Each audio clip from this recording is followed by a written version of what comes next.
compulsions, I am an evening person and morning person. I was wondering, how can I decrease my hours of sleep? How can I improve my sleep quality?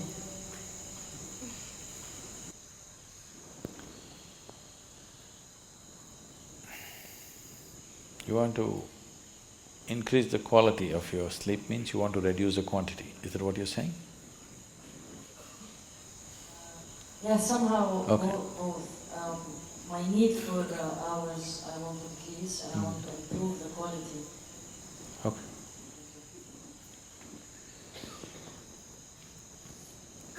See, sleep is not a requirement in one's life.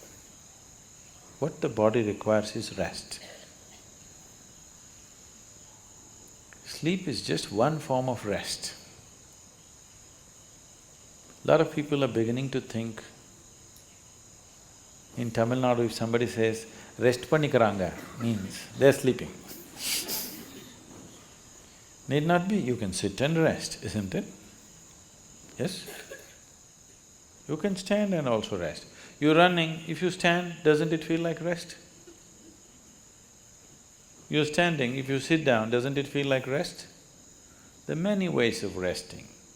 The most important thing is, rest means you're changing the energy equation where consumption is lowered, production is going on at the same pace. So after a period of time, you feel rejuvenated because consumption has been lowered. Essentially, you are managing the energy equation. If you're in activity, the consumption is more. Whatever you're producing, it's not enough. After some time, you feel exhausted because the consumption has been heavy. If you lower the consumption and increase the production, after some time you feel energized. Suppose you're running, if you run a mile, after that you can't take another step, let's say. Oh, many of you have been running for Isha marathons, Isha Vidya marathons. After 42 kilometers, all right. Whenever. After a mile or two, you can't take another step. Don't eat anything, don't drink anything, just sit down for 10 minutes. Again you find rejuvenated, isn't it? All you have done is lowered the consumption, production is still at the same level. So now there are ways to lower the consumption and increase the productivity also. So if you come to a certain state of ease, when I say ease, it's not something that most people will ever understand, because most people are not at ease. If you're at total ease, if the system is at total ease, everything is at ease, it is well rested, always it is rested. Because it's so rested throughout the day, if you sleep in the afternoon, do you see you can't sleep much in the night? Yes? Oh, you always experimenting? If you sleep in the afternoon, you can't sleep much in the night unless you're sick or you're very tired because of something. Because it's well rested in the day, it can't sleep in the night. So you don't have to necessarily sleep. If you sit here also, if your body is resting, you will see your sleep quota will naturally shrink. How to increase the quality of sleep? Don't try to increase the quality of sleep. The ideal way to live is, there is no sleep in my life. But that's not possible right now, still body has some inertia. So it sleeps minimum. Rest of the time, it is at ease. If you keep this at ease, then sleep does not occur to the body unless it comes to a certain point of exhaustion. So body is never ever asking for sleep, but it is definitely asking for rest. If you do not know how to sit here in a restful manner, it will try to rest like this. If you can sit here totally at ease, it'll sit here for hours without falling asleep. Otherwise, this is the only way it knows how to rest. So do not try to increase the quality of sleep, there's no such thing. Just learn to keep your body restful and at ease consciously. If you sit here now, one simple thing you can do is you sit down, you come and sit down here, just move your attention from the top of your head down to your toes and see if everything is loose and easy and relaxed and at ease. Are you sitting like this? Just sit, just bring this to ease as much as you can. Not everything is in your conscious level. As much as you can consciously, bring it to ease. You will see suddenly if you are the kind who'll fall asleep at 10 o'clock, if you simply 1 hour you sit here at ease, you will see your sleep will get postponed by half an hour. You won't feel sleepy at 10. Naturally you're awake.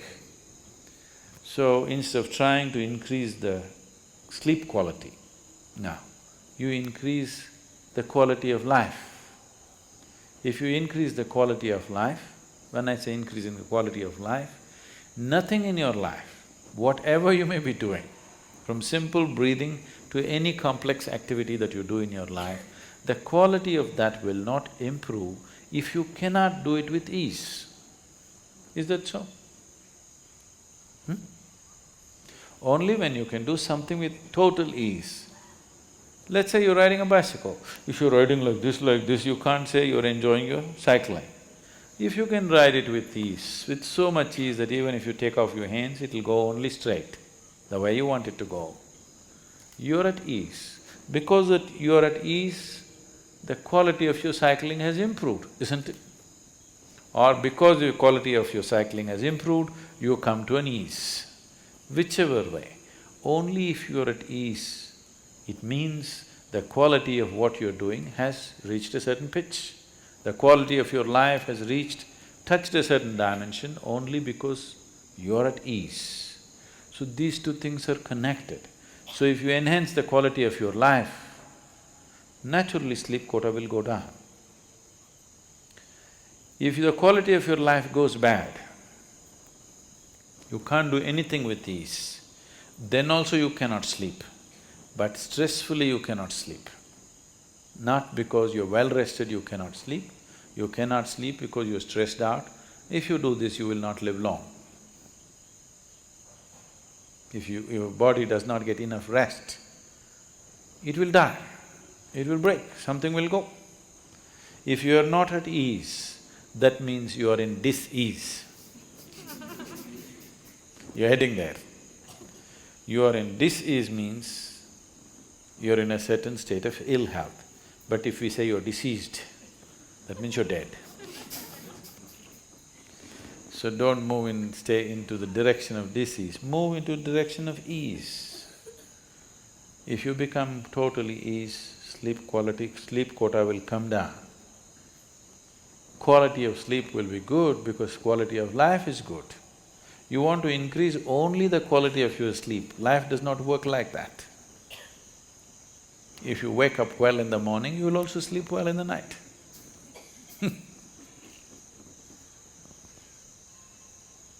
There's a whole lot of systems. To give this to people, in the Eastern cultures, in India particularly, all the systems are built into one's life. Of course, they're throwing it away because they all became modern. Modern means to be distressed, constantly in tension, agitated, worked up about everything, that means you're really modern. Otherwise, traditionally, all these things were built in. From morning when you wake up till you go to sleep, what you should do, how you should handle yourself, all these things were fixed. Till the beginning of this generation, everybody was aware, suddenly they all became English educated and they become modern and tense. Otherwise, this was called achara vichara, what to do, what not to do. Everything is built from morning to night, all aspects of life, how to do it. If you do it like that, so that you can do everything with ease, as much ease as possible. So those who are not able to dedicate their life to yoga and spiritual process, for them it was built into natural culture, at least this much ease you know, so that you wake up happily and go to sleep and sleep well. Even today, this is the thing that they will say in India. If people say, what's happened, this happened, that happened in my life, they say, that's okay, but in my life, if I lie down, I sleep well.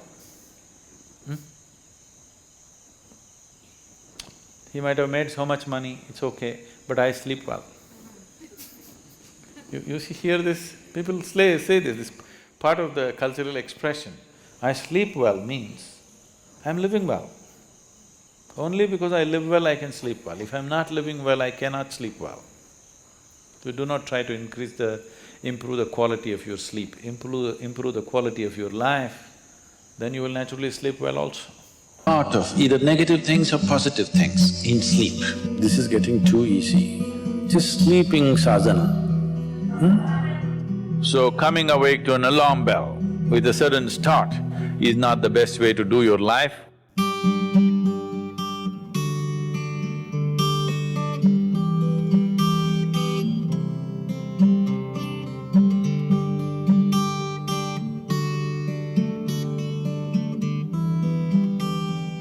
How many of you find that one day morning when you get up without any reason, you're just feeling ugly for no reason?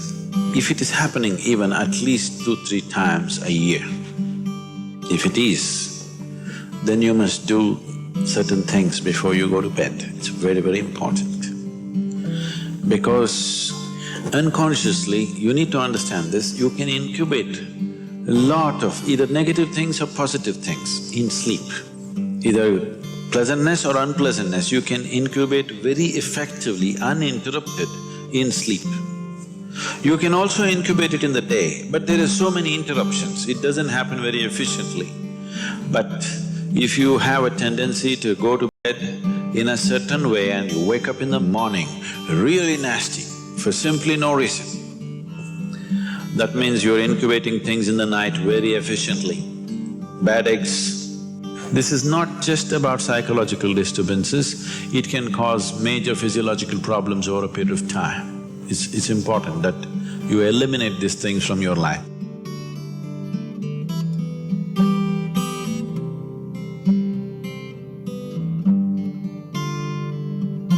So, before you go to bed in the night, there are certain things that you need to take care of.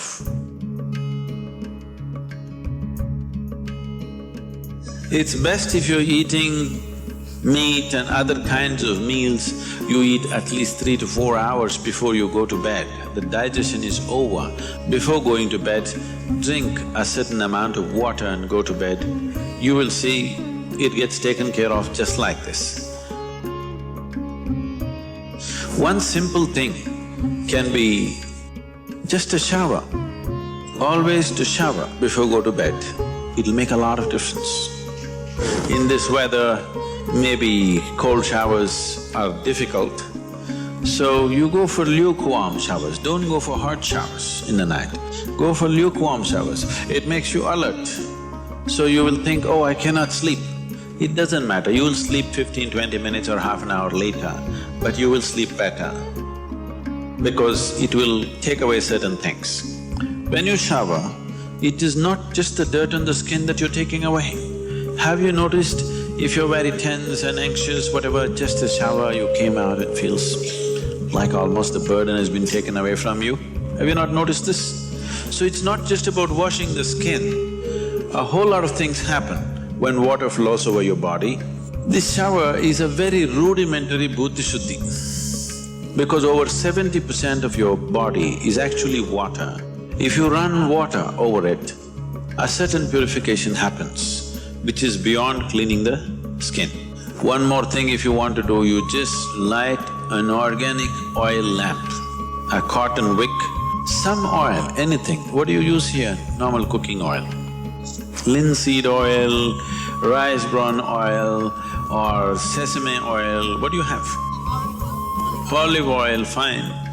Any organic oil with a cotton wick, just burn one little lamp somewhere in the room where you sleep, you will see these things will completely disappear. If you can bring in a chant or there are nightly practices, yogic practices, before you go to bed, sit on your bed and do this practice. If you want to do Isha Kriya, it's available on the net. Generally, in India, they told you should not put your head to the north and sleep. You're aware of this? If you put your head to the north and sleep during the night when you're in horizontal positions, then slowly the blood will get pulled towards your brain. When there is too much circulation in the brain, you cannot sleep peacefully. If you have any kind of, inherently weak aspects in your brain, or if you're of old age, you could die in your sleep. One can have hemorrhage because extra blood is trying to enter the brain, where the blood vessels are hair-like. Something extra is being pushed because of the magnetic pull. When you're in a vertical position, this is not so. The moment you become horizontal, this pull on the head is so strong that slowly the blood tries to move towards the brain. So to avoid this is true only in the northern hemisphere. If you go to Australia, you should not put your head to the south. If you're in India, you should not put your head to the north. You can put it any other way, it's okay. Keep this in your mind, that you are truly a mortal, okay? Not in words, really. You could fall dead right now. You may be young, you may be old, it doesn't matter, you can fall dead right now. Yes or no? Before you go to bed, sit on your bed and think this is your deathbed. You have just 1 more minute to live. Just look back and see, what you have done today, is it worthwhile? Just do this one simple exercise. And you don't know when it really happens, whether you'll be sitting on your deathbed or lying in a hospital, all kinds of things sticking into you. Who knows how it'll happen, but enjoy this every day, that you will sit on your deathbed, look back and see, today, the way I've handled these 24 hours, is it worthwhile? Because now I'm dying. If you do this, you will live a worthwhile life, believe me. So every day in the night, all of you should do this before you go to bed. Last 3 minutes, everything that you have gathered, the body, the content of the mind, things, don't ignore small things, these small things are big things. I've seen how people are carrying their own private pillow, because it's very important. So, your pillow, your footwear, if you have relationships, everything that you have gathered, keep it aside, sleep. If you sleep in that condition, you will wake up with much more light, with much more energy, with much more possibilities than you have imagined possible. Just sleep as life, not as a man, not as a woman, not as this and that. Keep everything down, simply. See, this is getting too easy. Just sleeping sadhana. At least this you must do.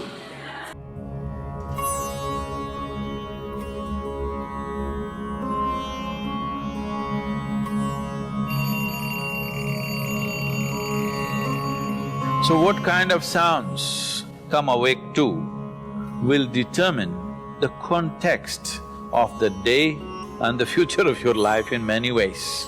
So coming awake to an alarm bell with a sudden start is not the best way to do your life. It is best that if you need a certain amount of sleep, if your body right now, because of the kind of food that you consume and the kind of thoughts and emotions that you process within yourself, accordingly you may… and the level of vibrance that you have managed within your body will determine how much sleep you need. Let us say you need let's say you need 8 or 12 hours of sleep. I was saying the wrong number whatever amount of sleep you need, you know how much you need. So you go to bed early enough so that you come awake naturally. If you're coming awake naturally, and suppose you have a doubt whether you will come awake or not, if you have a certain chant, if you've identified one of the Vairagya chants, you can use it.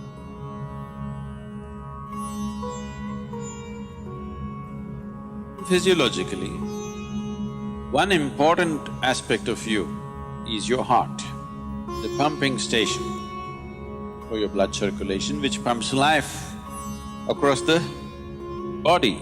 If this one thing doesn't happen, nothing happens. This starts from left side. So we told you, in India they have told you, when you wake up, you must roll to your right side and get up. Have they? Left side, if you roll and get up, bad things will happen to you. Did they tell you? Bad things are not about that. When you're in a certain state of relaxation, when the body is in a relaxation, the metabolic activity is low. When you get up, there is a certain surge of activity. That's why they told you in India, see, all these things are built into your life which you're throwing away. The whole science of living has been built into your life. They told you in the morning before you wake up, you must rub your hands together and see like this, huh? Not see like this, you must place it upon your eyes.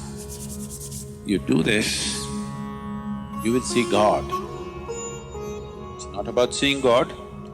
If you rub these two things together, all the nerve endings, there's a heavy concentration of nerve endings in your hands. If you do this, the system comes awake immediately. You're feeling asleep, you're feeling sleepy, just do this and see. Everything comes awake. So morning before you move your body, you get it awake first and then place it upon your eyes. Instantly a whole range of nerves connected with your eyes and the other aspect of your senses come awake. Before you move your body and your brain should be active. You shouldn't get up dumb, that's the idea. Understand? So you do that and then roll over to your right and get up.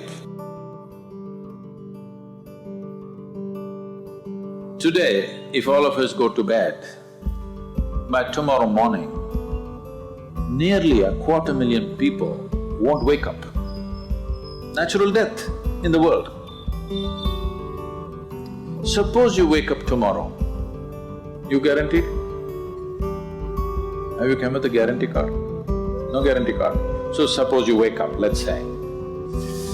Just do this much, I'm telling you, this is a simple first step to your spiritual process. Tomorrow morning, when you come awake, check, you really awake or you dead? If you're awake, it needs at least a little celebration. You don't have to get up and dance, at least you can smile, still on.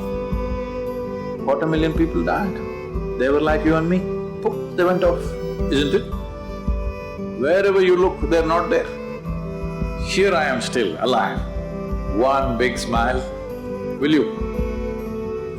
I'm talking management.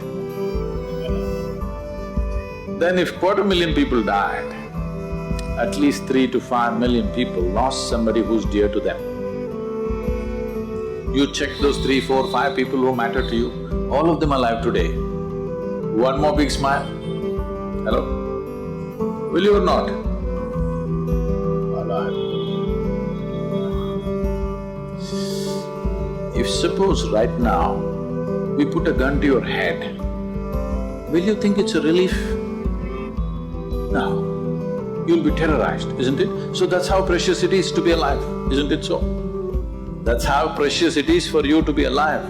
So tomorrow morning, 250,000 people died overnight, but you're still alive. Does it not at least deserve a big smile, I'm asking you? And all the people who matter to you are all alive today. One more big smile?